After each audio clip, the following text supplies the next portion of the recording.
And so really when it comes to curcumin, it's not how much you take, but how much you absorb. So this can become a little bit confusing for shoppers because they see some forms of curcumin on the market that, oh, this is 1,000 milligrams or 3,000 milligrams, and it's pretty inexpensive. But if you're not absorbing it, then it's not helping you. And so the theracurmin here that you see is a form of curcumin. The curcumin molecule has been taken and ground down to a much smaller particle. And this teeny tiny particle makes it very easy to absorb. So studies have shown that blood levels will be elevated very consistently and effectively. And this is where the clinical work in curcumin research really took off. So there are more published clinical trials using this form of curcumin than any other, and more ongoing clinical trials because the researchers realized that if you want to see the results, people have to be absorbing it. So that's how we get to the theracurmin.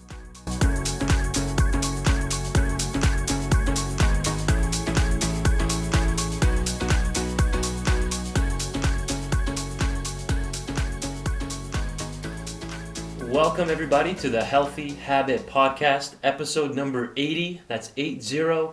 And I'm excited to have Dr. Kate Rhéaume back on the program here today. She was last here on episodes number 25 and 26 here of the show about half a year ago. So I'm excited to dive into this one with Dr. Kate, who's author and naturopathic doctor and graduate and former faculty member of the Canadian College of Naturopathic Medicine in Ontario, Canada. And Dr. Kate lectures internationally on many topics related to health and wellness. She's a frequent guest on radio and television across North America. Dr. Kate is the author of the best-selling book, Vitamin K2 and the Calcium Paradox, How a Little-Known Vitamin Could Save Your Life. Welcome back to the podcast, Dr. Kate. Hey, Dr. Dan, great to be back on the show. It's good to have you back. And so, it's immune season here. Arizona's cooling down. We're finally in the 70s and 80s, which would be about, 15, 20 degrees Celsius, which is cooler here for us on that end. So we're talking healthy aging here.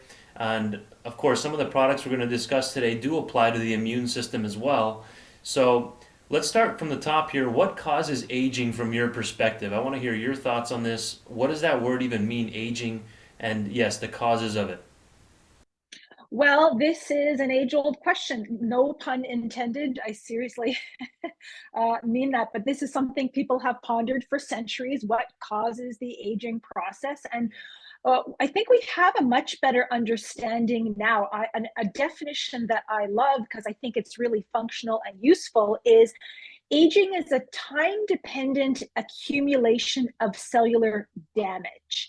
And so that, it can tell us in short like that, damage is happening. Our cells have a remarkable repair capacity, but that capacity slows down over time, and it allows us to be proactive. What can we do to minimize damage or maximize repair, for example? And so that really, I think, is a useful definition of aging. And so what are some ways that we can measure that process of aging? Blood work, any kind of specific imaging? What are your ways to actually assess that process?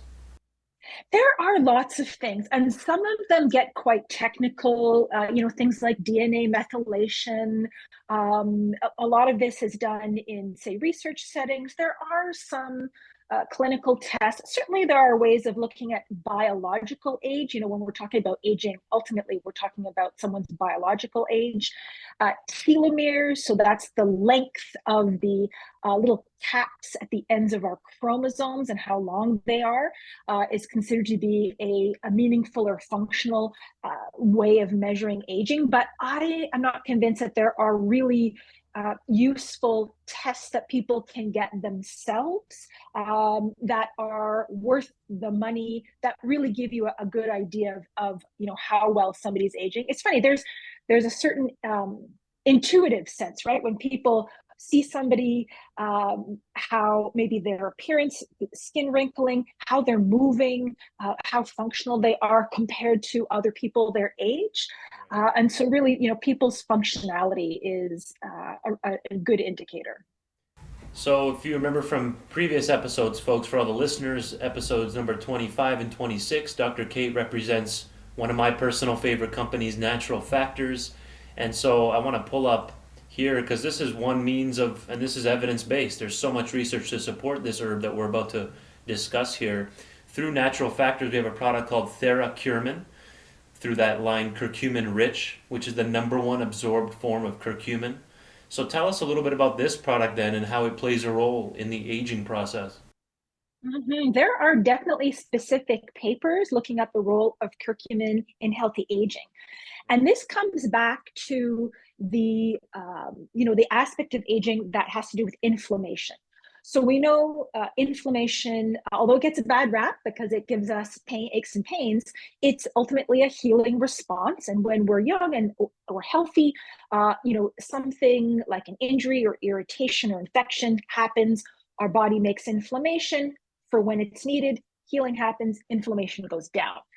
As we age, that process can get a bit out of whack, and inflammation can be turned on and not necessarily turned off. And then this is so integral to the aging process. As you know, Dr. D, this is often referred to as inflammaging. That term really does speak to the fact that inflammation can get out of control with age, as well as further and accelerate the aging process. So it's a bit of a vicious cycle. So there are specific papers looking at the roles of curcumin. We know this is a wonderful natural anti-inflammatory. It can help keep inflammation in check, keep it on our side, keep it working for us instead of against us.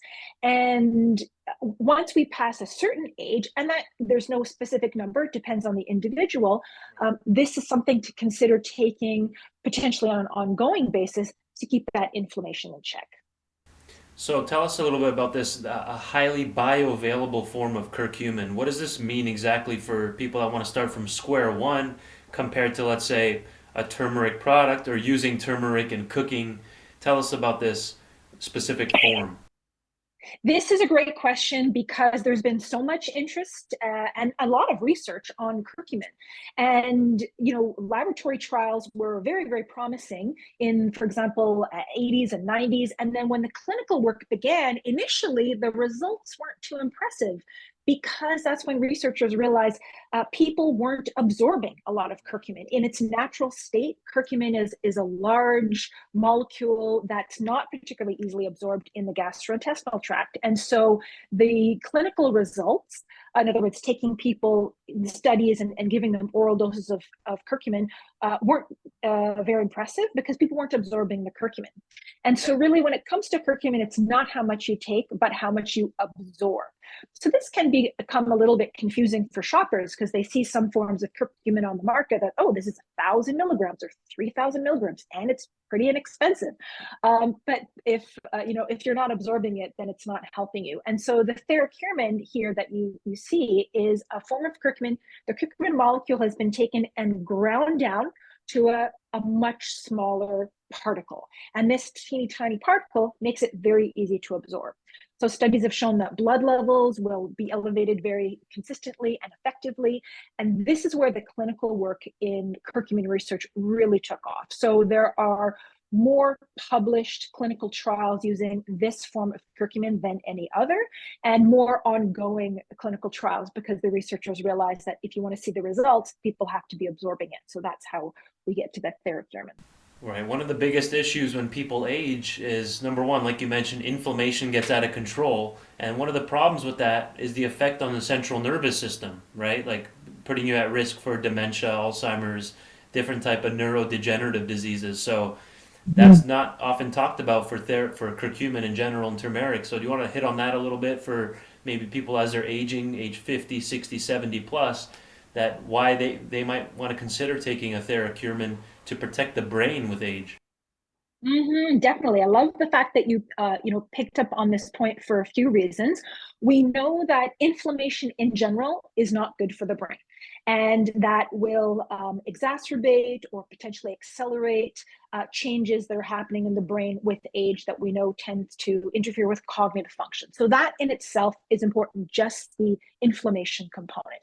But there are specific clinical trials. There's a specific trial, for example, on theracurmin, looking at people's memory and mood. So these are two different ways of assessing cognitive function, mood and memory, and showing that, now technically this was a long-term trial, which was 18 months, and showing benefits. And so that's not something we necessarily expected to see, but the research is there, which is very promising. Of course, this kind of thing needs to be replicated, but given the fact it is so safe and it has other benefits for inflammation in general, it's definitely something to keep in mind. And folks, don't go away because this is episode 80, but 81 is coming up also with Dr. Kate. We're doing a part one today, and then a part two is coming up. So stay tuned for this two-part interview on healthy aging. But this is a great intro for Theracurmin. You want to write that one down. That's through Natural Factors, the company. And we're fully stocked up here at Healthy Habit Health Foods, where you can call us at 602-252-6000. We ship nationwide. You can even go to their website, naturalfactors.com, to order that product there as well. And I think it's one of the most well-studied herbs on the planet. We have hundreds of scientific papers at this point on curcumin and turmeric products. Did you want to add anything to that?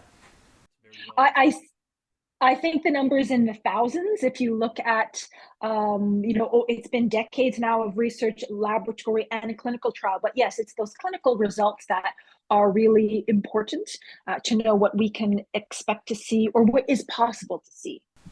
So this is a perfect segue then into omega-3 fatty acids. And then there's omega-6s, which are highly pro-inflammatory fatty acids. So the problem in the Western world, North America, is people are getting too much of the omega-6s in their lifestyle, which are pushing that inflammation way too much on the intense side versus keeping it regulated with omega-3s. So tell us about RX omega-3 and how does this all play into this aging process? Yes. So again, back to the inflammation. I mean, there's lots of ways that omega-3s help with, overall health at any stage of life, literally any stage of life, but especially with the aging process. One of those is, again, back to this inflammation component that we already touched on. And like you said, yes, there's different types of fats. Omega-6s tend to put the gas or pouring gasoline on the fire of inflammation, whereas omega-3s tend to put on the brakes or put that inflammation out. And as you said, that it's much easier to get those omega-6s and more challenging to get the omega-3s. And they are good for maintaining healthy skin, healthy cardiovascular system, healthy lipid balance. They are good for inflammation. We already mentioned, as well as brain health. The brain is 60% fat by dry weight. In other words, when you take the water out of the brain, it's 60% fat. So you really are what you eat, or your brain is what you eat when it comes to fat. And lots of research on the brain benefits of omega-3s. Right, so I'm pulling up here the RX Omega-3, again through naturalfactors.com. This is the ultra strength version where we have 2150 milligrams, 2150 milligrams of the omega-3. And this includes EPA, DHA, and DPA. Did you want to hit on those three a little bit and maybe differentiate them? Why is it good to have all three in there of these fatty acid molecules?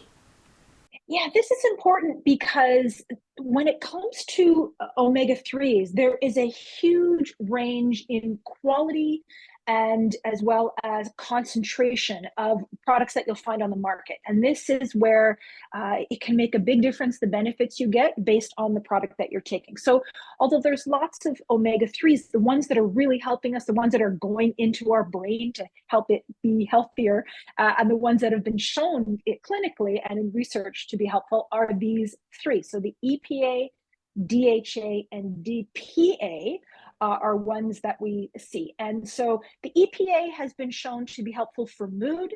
DHA has been shown to be helpful for, I guess you could say, like the nuts and bolts, like the physical aspect of how the brain works. And DPA, docosahexaenoic acid, we don't hear as much about this, but there's more research to suggest that, in fact, this has a really strong anti-inflammatory component. And people notice every word on these labels, Dr. Kate, so they always ask us questions about the nitty gritty, like the new breakthrough technology on here, the enteric softgel. What is the technology behind this and how is this unique?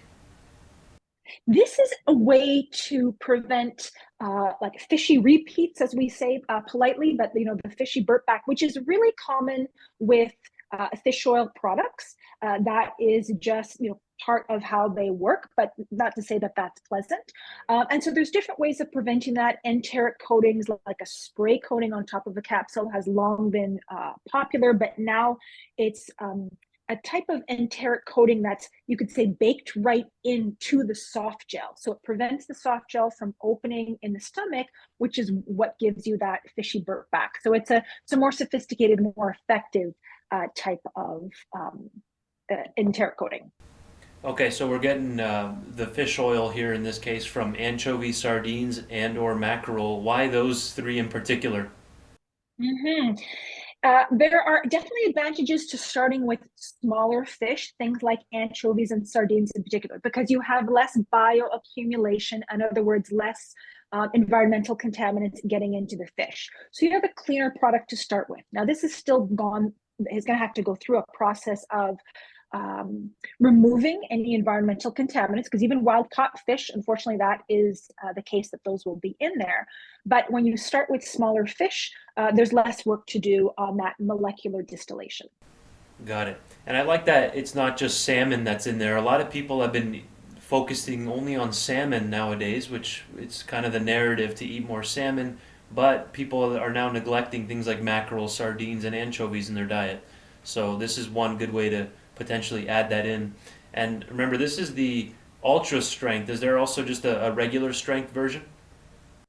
There are regular strength versions. So there are different versions. That this is the most recent one that puts the most amount of omega-3s in one soft gel. But of course, you're putting more omega-3s, you're going to have a bigger soft gel. So not everybody will want to take the highest strength or highest potency if they don't like swallowing larger soft gels. You can get smaller ones, even mini gels, for example, for people who can't swallow the larger soft gels. They're very smooth and easy to swallow, but that's an individual preference.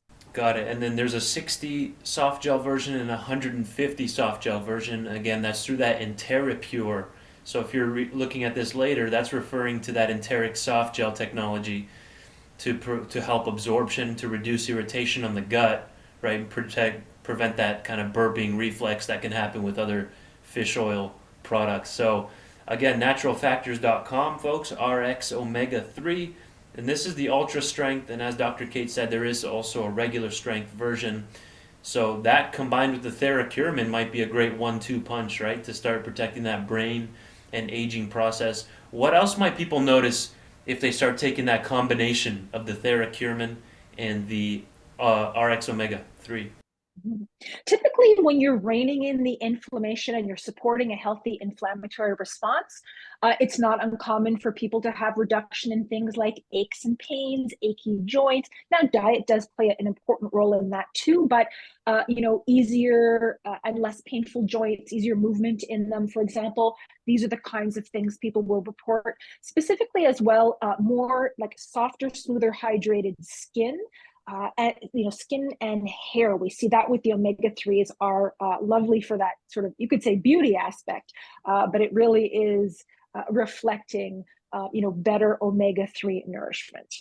Amazing. I like to stick to about 2 to 3 products per session. We're coming into the last 7 minutes or so in this interview. I did want to highlight you're an author as well, so like I said in the introduction there, vitamin K2 and the calcium paradox.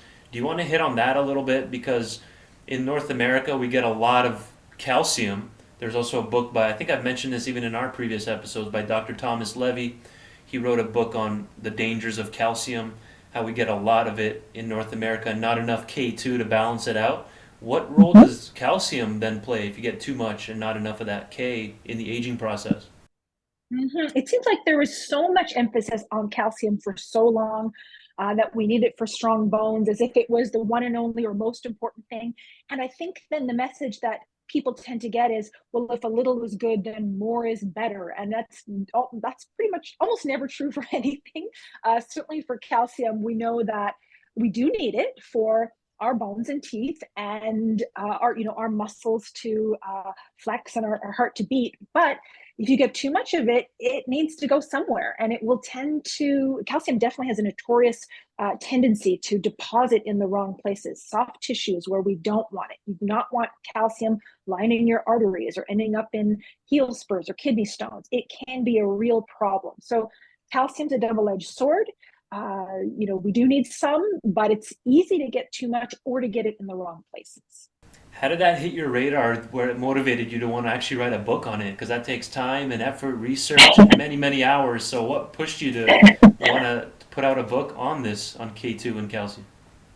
I think, I kept coming across studies on K2 and I thought, wow, this is really important. Somebody should be talking about it. And I kept expecting somebody to be talking about it. Nobody was. And then there was actually so much research there that I realized it was providing this missing piece to the puzzle of the calcium story.